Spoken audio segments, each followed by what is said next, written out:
Magandang hapon sa inyong lahat. Ito po si Herbert Curia, author-promoter ng Human Rights Promotions. Ang boses ng Human Rights Promotions. Sa malayang demokrasyang ito, kakibat ang ating pananalig sa ating banal na Panginoon Diyos, banal na Panginoon sa Kristo, at kabayan ng kaliwan ng galing banal Santa Maria, mula sa isyong ating nakalap at babantay sa mabuting pamamahala, patas na hustisya at karapatang banda. Ay hinggil sa issue ng President Marcos diplomacy over China in WPS issue. We support President Marcos diplomacy with China on WPS issue. Yan. So ang ating pamahalaan ay diplomasya ang patuloy na pagharap sa China sa issue ng agresyon nito sa West Philippine Sea. Yan. At ang ating pamahalaan ay kinikilala ang China sa sole government nito na kinikilala ng iba't ibang bansa maging United Nations at kanilang sakop ang Taiwan doon sa kanilang One China policy. So sa posisyon na ito ng pamahalaan ay pinare-review ang One China policy sa connection nito sa WPS. So yun. So ngayon yung China ay China at ang Pilipinas ay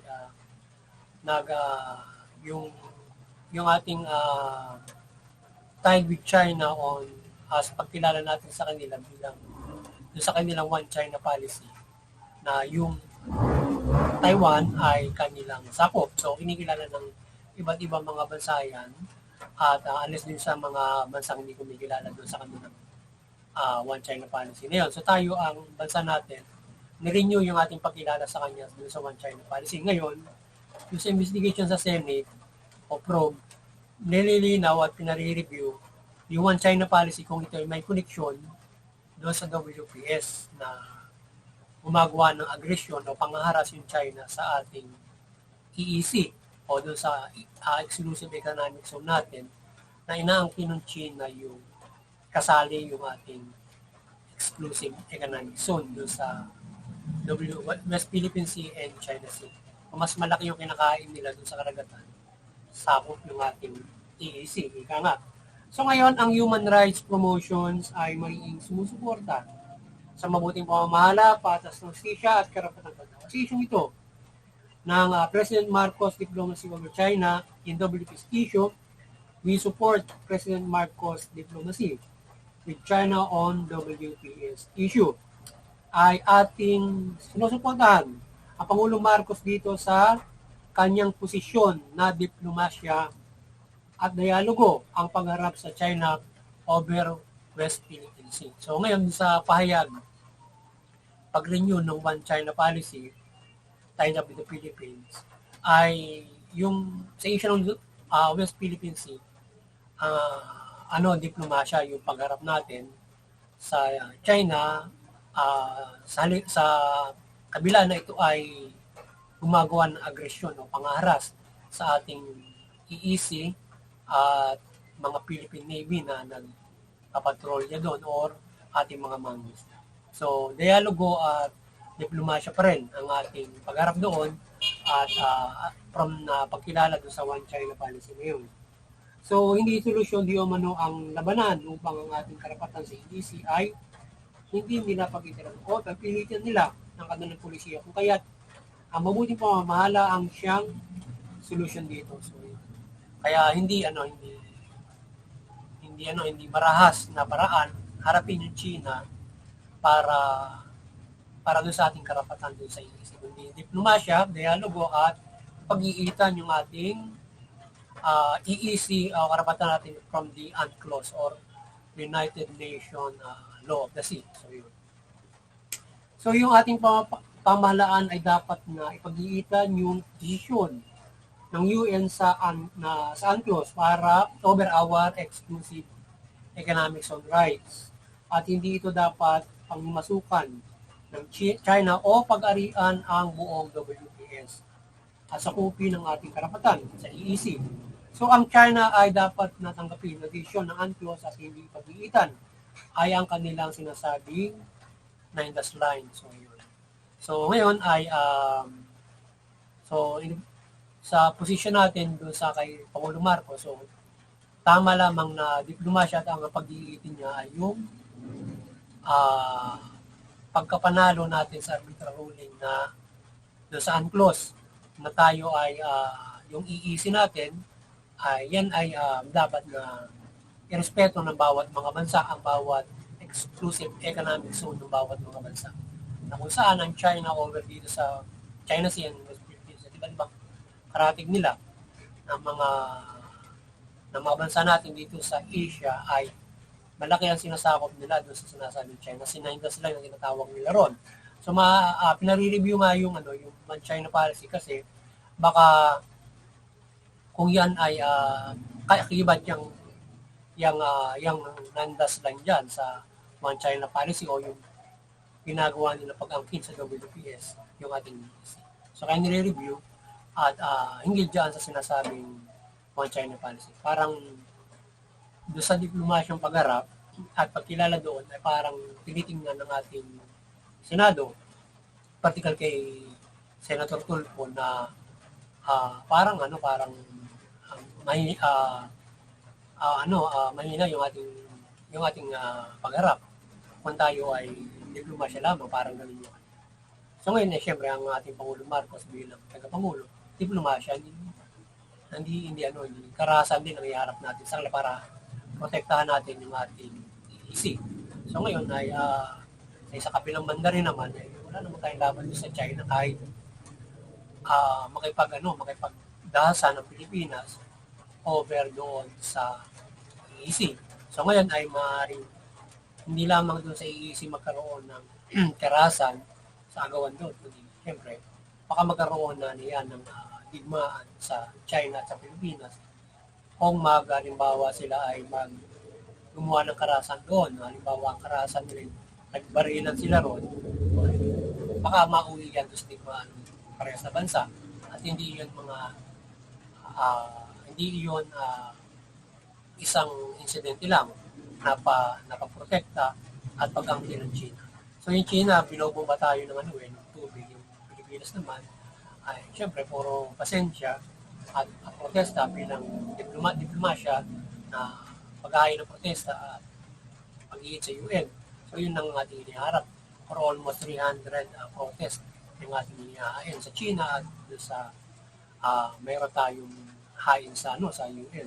So ngayon, ang issue ito ay katakot-takot na pangaras ng China sa ating bansa mula sa ating Philippine Navy at mga mangisda ng WPS at ating sakop ng mga island doon. So ngayon, ay ang ating diplomasyang posisyon ay mahalagang pagharap at dialogo upang ipag-iitan naman natin ang ating sides sa ating harapan ng persadinan China. So yun, gusto lamang yung diplomasya.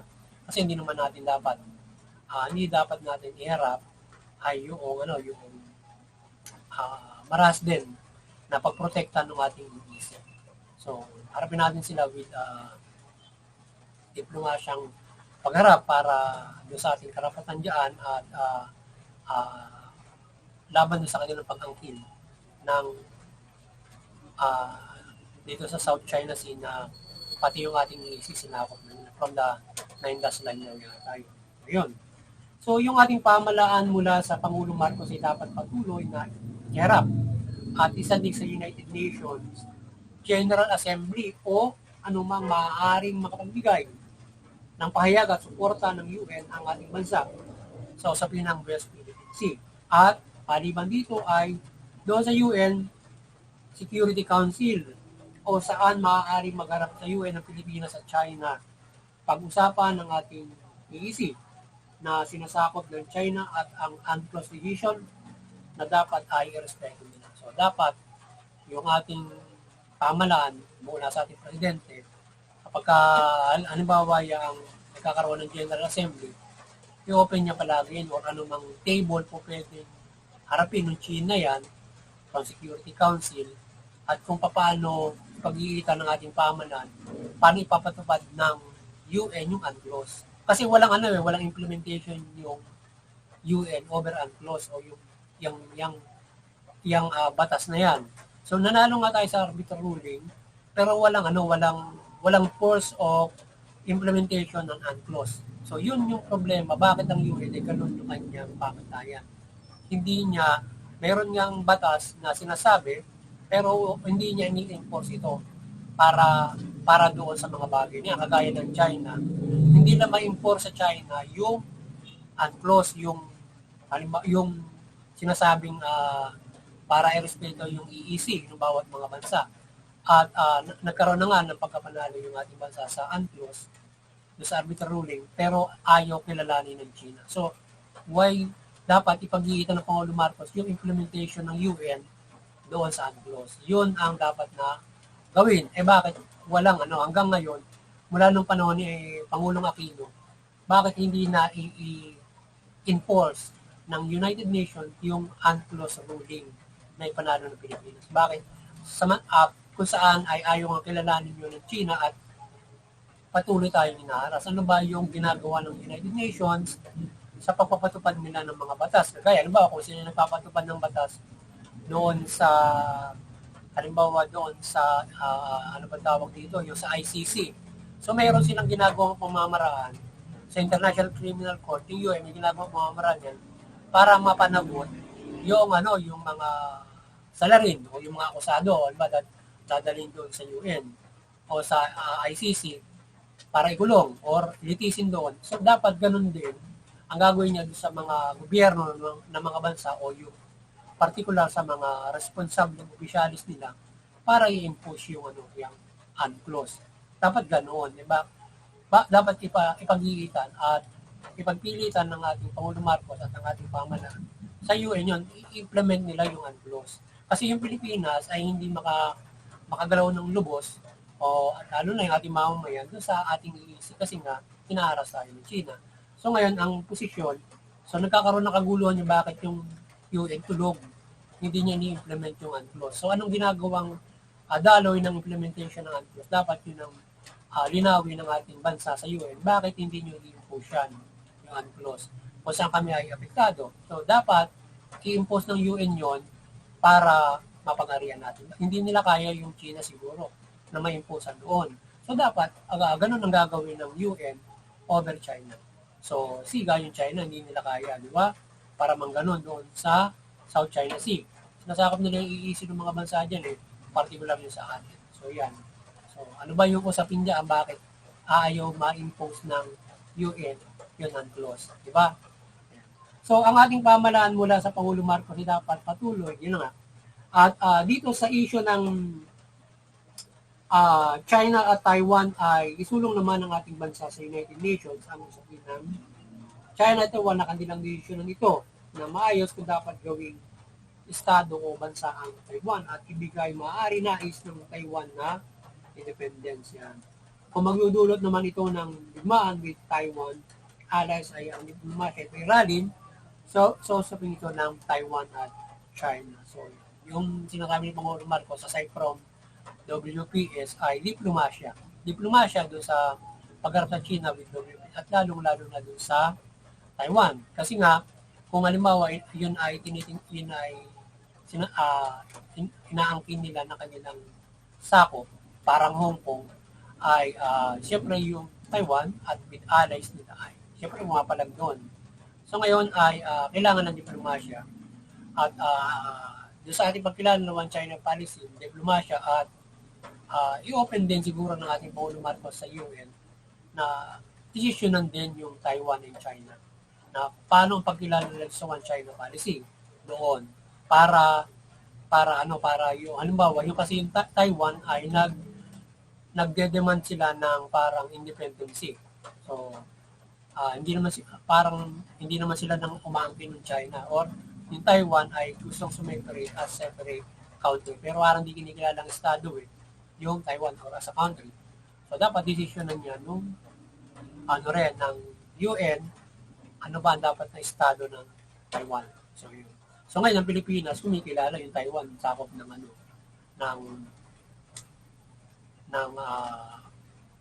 China. So yun yung posisyon.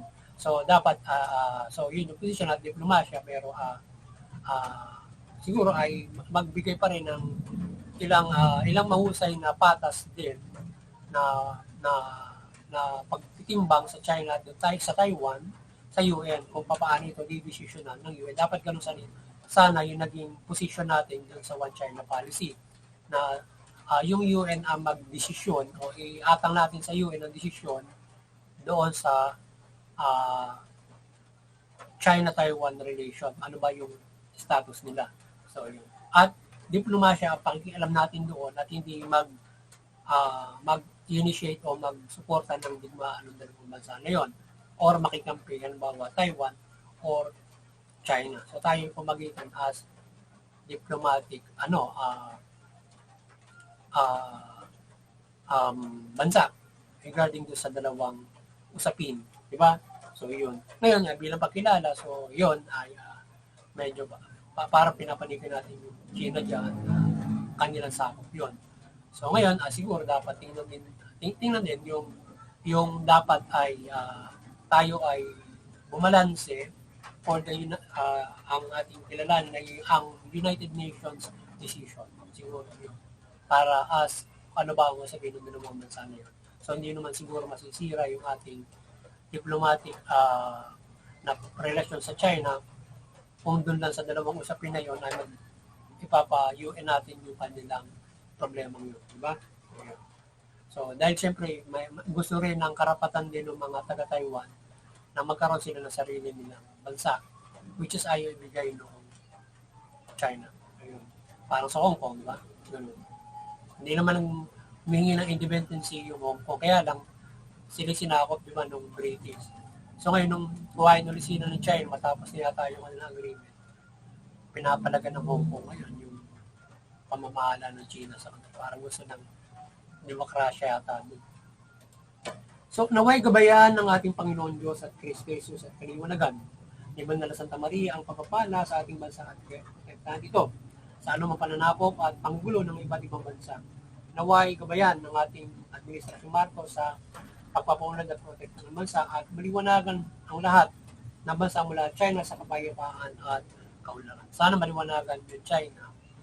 Ito ay sumunod doon sa international law at irespeto yung bawat karapatan ng bawat mga bansa. Hindi sila maging mitya ng mga digmaan. So, mga ganon. Respeto nila yung karapatan ng bawat mga bansa at yung international law. So, di ba? So, namalino naman yung international law na dapat sundin ng China. At maliwanagan yung ating bansa, yung ating administrasyon, na sana pagpalain ito ng kaunlaran, proteksyon, at pag-ipagrelasyon natin sa iba't ibang bansa. Gabayan yung ating pamalamala, Administrasyon Marcos na pagpapaunlad at proteksyon ng ating bansa. At doon sa kanya, mangin na diplomasya. So, yun. At yung mga namumuno ay magabayan sila sa kanilang mga ginagawang pamamahala sa kanilang mga ahensya. At yung katiwalian, maliwanagan nila ang mga lipo ng Pilipino, yung mga nasa pama na parang hindi sila gumawa ng katiwalian, pang-abuso niya. So, muli maliwanagan ni Banal na Santa Maria yung ating bansa mula pamahalaan at lipo ng Pilipino. Yung pamahalaan, mamahala ng mabuti, ba't hindi? Tugulin yung karapatang pantao, opera ng patas na hustisya, at iwasan yung pang-abuso, karahasan, pang-aapi, korupsyon, katiwalian, at pag-waspairalin yung mabuting pamamahala. Yung mamamayan naman ay iwasan yung paglaban sa pamahalaan, iwasan yung paggawa ng krimen, bagko suportahan yung mabuting pamamahala, patas na hustisya, karapatang pantao, at tayo ay makapamuhay ng mapayapa, maunlad ayon sa karapatan natin sa lahat, makakapanampalataya tayo sa ating banal na Panginoon Diyos mula Panginoon sa Kristo sa ating pamuhay nito na magaan at mapayapa ayon sa ating karapatan. Hindi lamang tayo, maging iba't ibang nananampalataya. So yun, at muli, magandang hapon sa inyo na. At sana nang pagsabuhay sa naman ang human rights promotion sa lingwagan hindi dito sa karapatang pantao mula dito particular sa issue ito ng pagharap natin sa China ng diplomasya over West Philippine Sea na ipaglaban ng ating karapatan sa pamamagitan ng mapayapa at diplomasya at dialogue pag-ipag-usap. So yun, at muli magandang hapon sa inyo lahat at God bless you. Sana patuloy tayong pagpalaing, protektahan at sama-sama tayong mamuhay ayon sa mabuting balita at makapamuhay tayo ayon dyan sa ating karapatan. Magandang hapon.